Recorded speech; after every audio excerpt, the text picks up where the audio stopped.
तो सुबह के हो गए हैं 8:30 और इस समय हम उठ गए हैं और बस पैकिंग कर रहे हैं क्योंकि अब हम लोगों को निकलना है फेवा लेक और प्लस घंगरूट के लिए।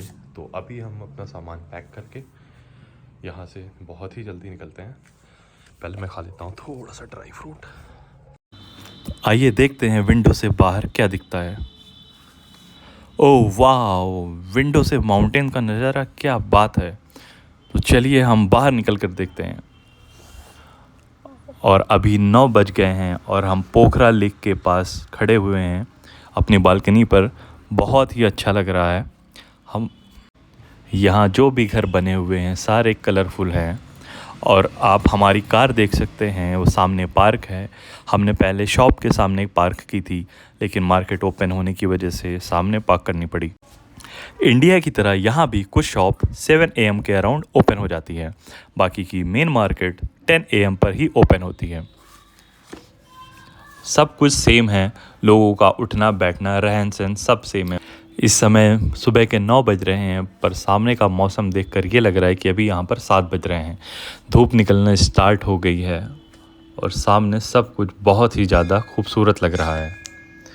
पर अब हमको भी यहाँ से निकलना है, तो चलिए मैं जल्दी से रेडी हो जाता हूँ और फिर यहाँ से निकलते हैं।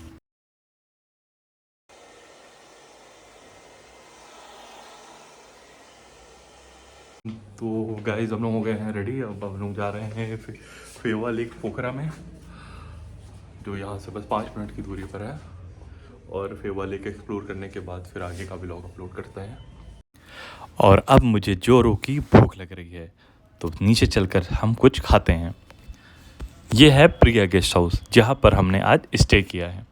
अंकल और आंटी बहुत ही ज़्यादा फ्रेंडली है। ये गेस्ट हाउस काफ़ी क्लीन है और यहाँ पे आपको सारी सुविधाएं मिल जाएंगी। अगर आप खुद से खाना बनाना चाहेंगे तो भी ये सर्विस आपको यहाँ मिल जाएगी। आप चाहें तो अपना राशन बाहर से भी ला सकते हैं और नहीं तो आंटी का राशन भी यूज़ कर सकते हैं, बस आपको उसके लिए अलग से पे करना पड़ेगा। हमने यहाँ पर आलू के पराठे ऑर्डर किए। आलू के पराठे काफ़ी टेस्टी थे, बस प्राइस इंडिया के अकॉर्डिंग काफ़ी ज़्यादा था और कॉफ़ी भी ओके ओके थी।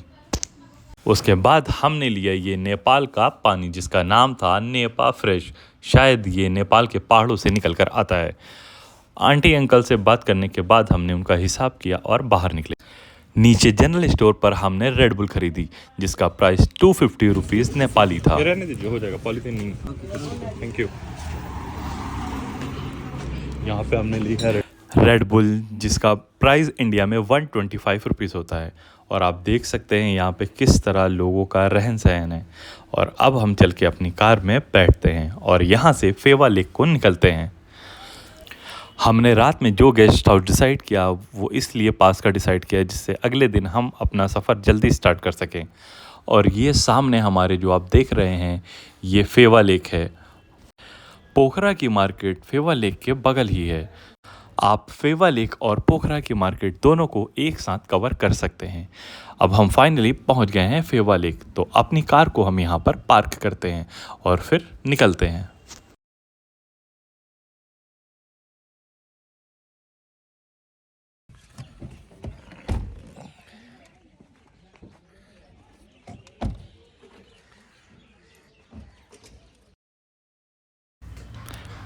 यहाँ भी इंडिया की सड़कों की तरह आपको नारियल मिल जाएंगे। पोखरा की मार्केट फेवा लेक से सटी हुई है। अगर आप शॉपिंग करना चाहें तो पोखरा की मार्केट को विज़िट कर सकते हैं और उसके बाद आप फेवा लेक को भी कवर कर सकते हैं। यहाँ पे आपको बोटिंग का भी अनुभव मिलेगा और ये जो माउंटेन्स के बीच में जो नज़ारा आप देख रहे हैं वो बहुत ही ज़्यादा खूबसूरत है। वीडियो में शायद उतनी अच्छी क्वालिटी आपको ना दिखे, पर आप सामने से कभी भी देखने आएंगे तो ये नज़ारा बहुत ही अलग है और बहुत ही ज़्यादा खूबसूरत है। अब आप यहाँ का नज़ारा देखिए, सारी बोट्स सीक्वेंस में एक लाइन में लगी हुई है और ये सामने की जो खूबसूरती है ना, वो आप सामने से देखेंगे अपनी आँखों से तो वो आपको और भी ज़्यादा खूबसूरत लगेगा। वो सामने जो आप वाइट कलर का माउंटेन देख रहे हैं वो हिमालय का ही एक पार्ट है जो बर्फ़ की चादर से पूरा ढका हुआ है। पोखरा में ये जो फेवा लेक आप सामने हमारे देख रहे हैं वो बहुत ही ज़्यादा खूबसूरत है। पानी पूरी तरह से नीला है और शांत है। इतना साफ़ पानी है कि आपको अंदर तक काफ़ी चीज़ें दिखाई दे सकती है। हमने भी बिना रुके यहाँ पर बोटिंग करने का फ़ैसला कर लिया है। यहाँ पर हम लोगों को छोटी बोट का 900 रुपीज़ पड़ रहा था और बड़ी बोट का 2000 रुपीज़ विद ड्राइवर पड़ रहा था, जिसमें 6 से 7 लोग बैठ सकते हैं। तो हमने बांग्लादेश के सिटीज़न से बात करके बड़ी बोट हायर कर ली। ये बांग्लादेश से जो टूरिस्ट आए हुए थे ये भी काफ़ी फ्रेंडली थे और हम लोगों ने इनसे बात की तो वो ईज़िली कन्विंस हो गए और इन्होंने देखा कि हाँ, इन चीज़ों में हमारा फ़ायदा है, तो हम कम फेयर में भी बड़ी बोट करके जा सकते थे। इसके बाद मैं गया लाइफ जैकेट पहनने के लिए और उसके बाद मैंने कार्तिकेय से भी बोला कि तुम भी जाओ और लाइफ जैकेट जल्दी से पहन कर आओ। हमने जैकेट पहन ली है फ्रेंड और अब हम रेडी हो गए हैं बोटिंग के लिए, क्योंकि जैकेट बहुत ही ज़रूरी है अगर आप बोटिंग कर रहे हैं। This is our boat. तो ये हम लोगों ने बड़ी नाव करी है क्योंकि हमारे साथ 5-6 लोग हैं जो बांग्लादेश के पीपल हैं।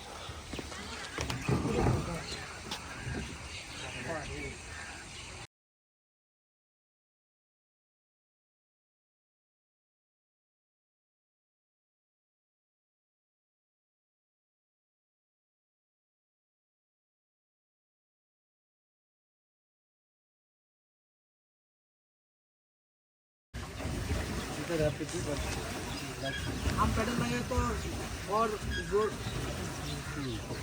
लगा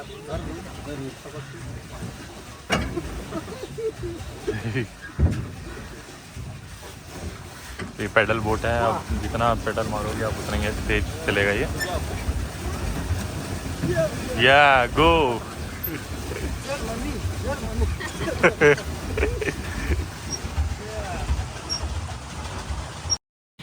बांग्लादेश के मेरे भाई ने पेडल मार के बोट को तो आगे बढ़ाया, बट इसकी पेडल काफ़ी ज़्यादा हार्ड थी, तो पेडलिंग करने में बहुत ज़्यादा प्रेशर लग रहा था और बहुत ताकत लग रही थी। तो हमारे भाई बस 5 मिनट में ही थक गए थे, तो नाव की जो स्पीड है वो थोड़ी सी स्लो हो गई, पर कोई नहीं, उन्होंने हमें आधी दूर तक तो पहुंचा ही दिया था। और यहाँ पे हम उनकी हौसला अफजाई कर रहे थे, उनको मोटिवेट कर रहे थे कि हाँ yes you can do it, आप पूरा मुझे पहुँचा सकते हो, बाराही टेम्पल तक पूरा पहुँचा सकते हो, और आपके अंदर बहुत ताकत है। इस तरह करके हम मोटिवेट कर रहे थे। बस उनका फेस देख के आप गेस कर सकते हो कि वो कितना परेशान होंगे और कितना पेन हो रहा होगा उनके लेग में। लेक में आने के बाद लगा कि हाँ सच में कितना खूबसूरत है ये नेपाल। सामने हिमालय का जो पार्ट है पूरा बर्फ़ की चादर से ढका हुआ है और चारों तरफ जो माउंटेन्स हैं उस पर ग्रीनरी है। हर कोई यहाँ पर मशगूल था वीडियो बनाने में, सब बोल रहे थे मेरी वीडियो बनाओ वीडियो बनाओ। पर मुझे सामने से देखने में जो खूबसूरती दिख रही थी, जो मज़ा आ रहा था, वो फ़ोन में रिकॉर्ड करने में नहीं समझ में आ रहा था, क्योंकि आँखों से जो देखी गई चीज़ थी ना वो बहुत ही, सच में बहुत ही ज़्यादा खूबसूरत थी। और अब हम पहुंच गए हैं बाराही माता के मंदिर में, जो फेवा लेक के बिल्कुल बीचों बीच एक आइलैंड जैसी जगह पे है, जो कि महिला शक्ति का एक सिंबल है। तो फाइनली हम इस मंदिर में पहुंच गए हैं और ये भैया यहाँ से उतर रहे हैं और बोट को किनारे लगाकर बांध रहे हैं रस्सी से। और चलिए आपको दिखाते हैं इस मंदिर में क्या क्या है।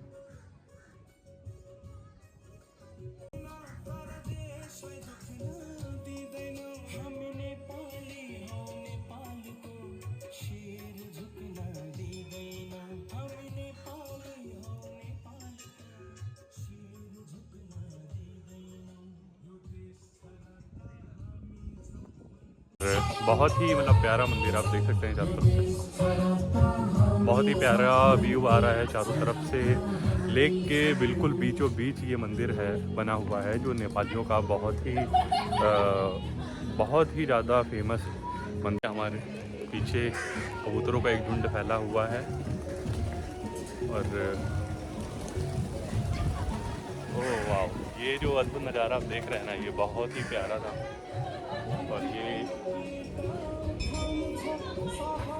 खूबसूरती आप बोल सकते हैं कि इतना खूबसूरत है ये जो जगह है, ताल फेवा लेक है, जो बहुत ही खूबसूरत है। ये टूरिस्ट प्लेस है, ये बहुत बड़ा टूरिस्ट प्लेस है और काफ़ी अच्छे से बना हुआ है और इन्होंने काफ़ी क्लीन कर के रखा हुआ है। बहुत ही अच्छा व्यू यहाँ पे हमें देखने को मिल रहा है।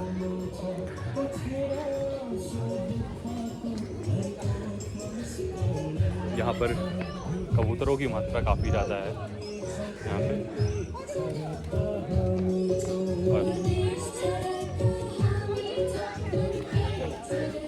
ये देख सकते हैं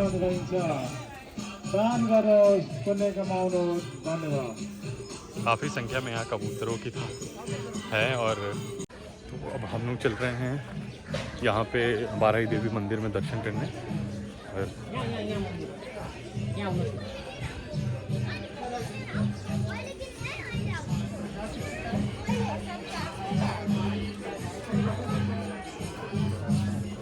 ठीक है,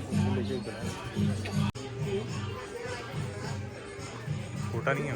दो ले लेते हैं, दो सही है। दो दो धूपबत्ती दे दीजिए। ये कितने का है? 50 का है। दो ये माचिस है, माचिस मिल जाएगा। ठीक, ये भी ले ले खिलाने के लिए। अभी पहले इसको कर लेते हैं, उसके बाद कर लो,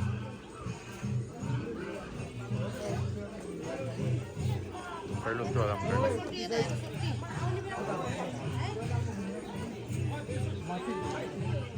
इसी से चला के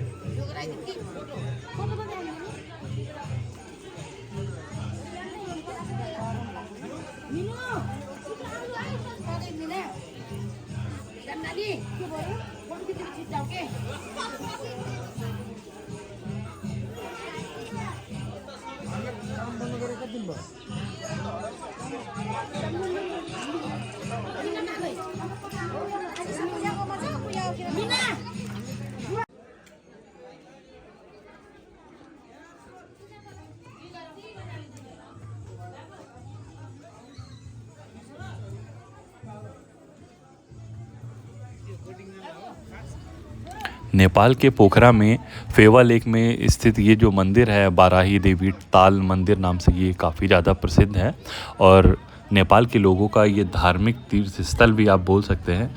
और नेपाल के लोगों के लिए बहुत ही ज़्यादा मान्यता वाला मंदिर है ये, जहाँ पे उनकी सारी मुरादें पूरी हो जाती हैं।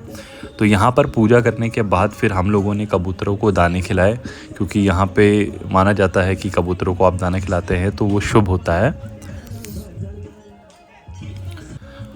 वहाँ से निकलने के बाद हमने देखा कि वहाँ पे कुछ लोग काफ़ी डांस कर रहे थे, और जब पास आकर हमने देखा तो वहाँ पे पता चला कि जैसे हम लोग अपने मंदिरों में भजन पर काफ़ी ज़्यादा झूमते हैं, उसी तरह नेपाल के लोग भी यहाँ के भजनों पर झूमते हुए दिखे। आप भी देखिए किस तरह से लोग यहाँ पर नाच गा रहे हैं और बहुत खुशी से नाच रहे हैं, जैसे लग रहा है कि इन लोगों की भी कोई मन्नत पूरी हो गई है।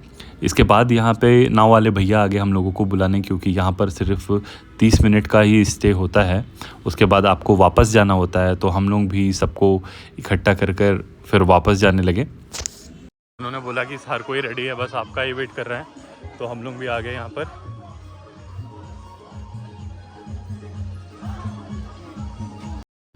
अब यहाँ से आप इसकी खूबसूरती का अंदाज़ा लगा सकते हैं कि पोखरा में ये जो फेवा लेक है वो कितनी ज़्यादा खूबसूरत है और क्यों है।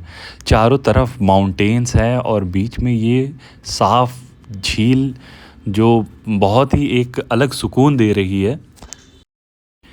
वापस लौटते टाइम मैंने पेडलिंग की, क्योंकि मैं देखना चाहता था कि पेडलिंग करने से बोट पे क्या असर आ रहा है, कितनी स्पीड बढ़ रही है और कितना प्रेशर पड़ रहा है लेग्स पे।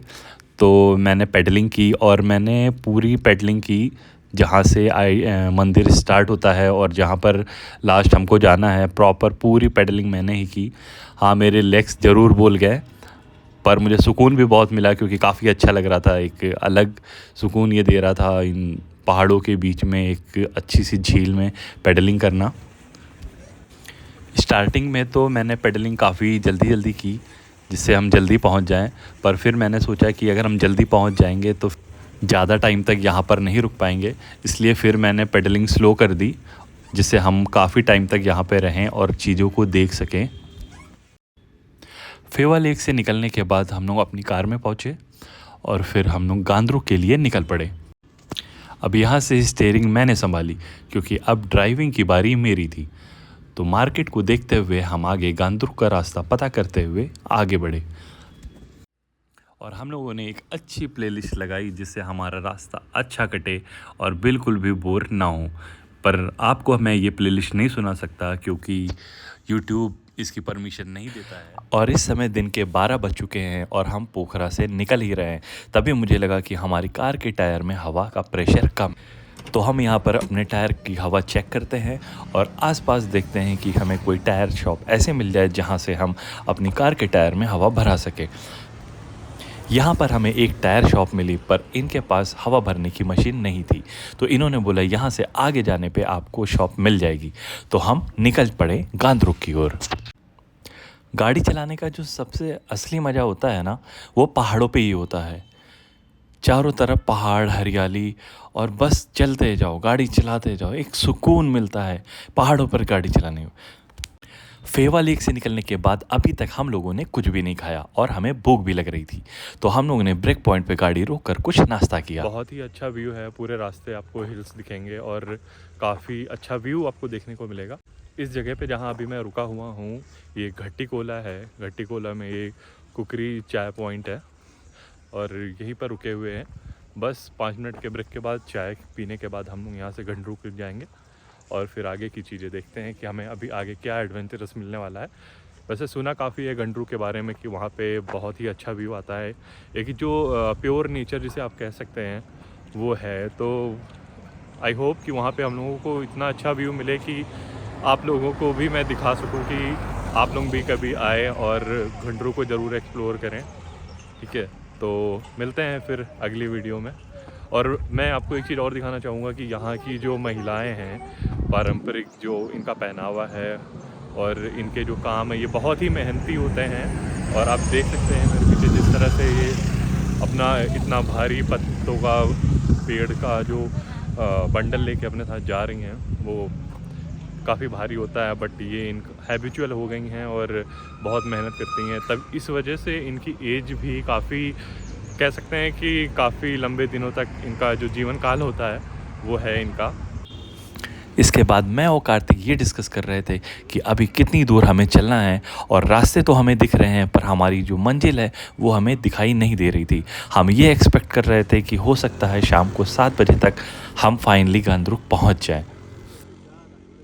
गाड़ी की हमारे लेफ़्ट बैक टायर में, रियर का लेफ़्ट जो टायर है उसमें हवा काफ़ी कम लग रही थी, तो आगे का पता नहीं कब मिले कब नहीं, तो इसलिए हमने यहाँ पर भैया की शॉप है जो भैया बिहार से हैं, इंडिया से ही हैं, बिहार से बहुत पहले से रह रहे हैं, काफ़ी 10-20 सालों से यहाँ पर। और तभी हमें ये बाइकर मिली जो नेपाल में बाइकिंग करती हैं और अपने ब्लॉग बनाती हैं। तो हमारी टायर में नाइट्रोजन था, तो फिर हमने जो है इसको पूरी नाइट्रोजन बाहर निकलवा के नॉर्मल एयर डलवा रहे हैं जिससे नाइट्रोजन मिक्स होने पे कोई प्रॉब्लम ना हो। और आप ये देख सकते हैं कार्तिकेय की जीन्स है जो काफ़ी गीली है 4 दिनों से, ये ड्राई नहीं हो रही, इसलिए हम लोगों ने इसे बाहर लटका रखा है।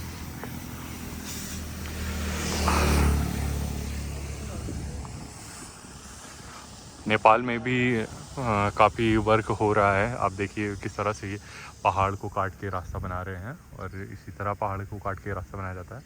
जिस जगह पे अभी हम लोग हैं इसका नाम है ढिकुर पोखरी, जो आपका पोखरा से आप जब गंडरूक को जाएंगे तो उसी बीच रास्ते रोडें काफ़ी क्लीन है। को यहाँ से व्यू दिखा रहा हूँ। हम गाड़ी में जब तक हवा पूरी निकाल के भर रहे हैं भैया, तब तक हम आपको पीछे का नज़ारा दिखाते हैं। ढिकुर पोखरी है नेपाल में जहाँ अभी हम हैं इस समय, और देखिए किस तरह से यहाँ लोग यहाँ पे खेती करते हैं और रास्ता आप देख रहे हैं किस तरह से बना हुआ है जहाँ पर गाड़ियाँ प्रॉपर जा नहीं सकती। लोगों के गांव बहुत दूर होते हैं, नीचे हैं, किसी के ऊपर हैं, घर किसी का काफ़ी ऊपर है, काफ़ी नीचे है, तो लोग पहुँच नहीं पाते हैं क्योंकि उनके पास कन्वेंस नहीं होता है, तो पैदल ही जाते हैं लोग अपने घर भी। अभी तक तो हम लोगों को रास्ते काफ़ी अच्छे मिले, चौड़ी रोडें और क्लीन रोड भी मिल रही थी। बट अभी क्या है, रास्ता काफ़ी ख़राब हो गया है, मिट्टी भरी ऊबड़ खाबड़ रोड मिल गई है। हो सकता है आगे रोड सही भी हो जाए। और ये फिर से हमें हाईवे वाली रोड मिल गई है और हमने अपनी कार की स्पीड को फिर से बढ़ा दिया है और पहाड़ों की खूबसूरती देखते हुए और सॉन्ग सुनते हुए हम गांद्रुक की ओर निकल पड़े हैं।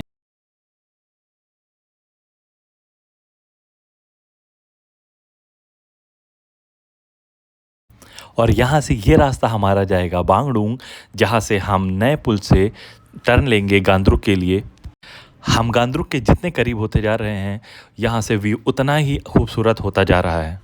और यहाँ से रास्ते थोड़े ख़राब होने स्टार्ट हो गए हैं और हम रास्ते पर यही डिस्कस कर रहे थे कि अगर इस तरह से आगे रास्ते ख़राब मिलेंगे तो हम कैसे जाएंगे, क्योंकि हमारी कार हुंडई की औरा है जो एक सेडान में आती है और यहाँ पर सिर्फ ऊंची गाड़ियाँ एसयूवी ही चलती है, जैसे स्कॉर्पियो और मैक्स।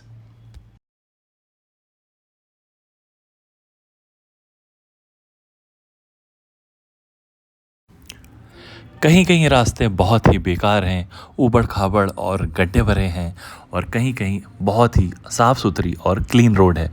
पर उन सबको दरकिनार करते हुए मैं जाऊंगा सिर्फ और सिर्फ यहाँ के पहाड़ों पर और पहाड़ों की खूबसूरती पर। मैं सब कुछ भूल सकता हूँ इन पहाड़ों के आगे।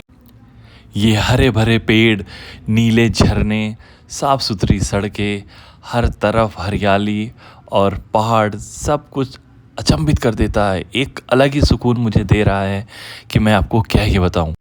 आज मुझे एहसास हो रहा है नेपाल आने का प्लान मेरा सबसे अच्छा प्लान था। और अभी तो आप आगे देखिए, वाओ क्या खूबसूरती है, क्या नज़ारा है, चारों तरफ पेड़ और माउंटेन्स। वाओ, फाइनली मुझे लग रहा है कि मेरा डिसीज़न बिल्कुल सही था।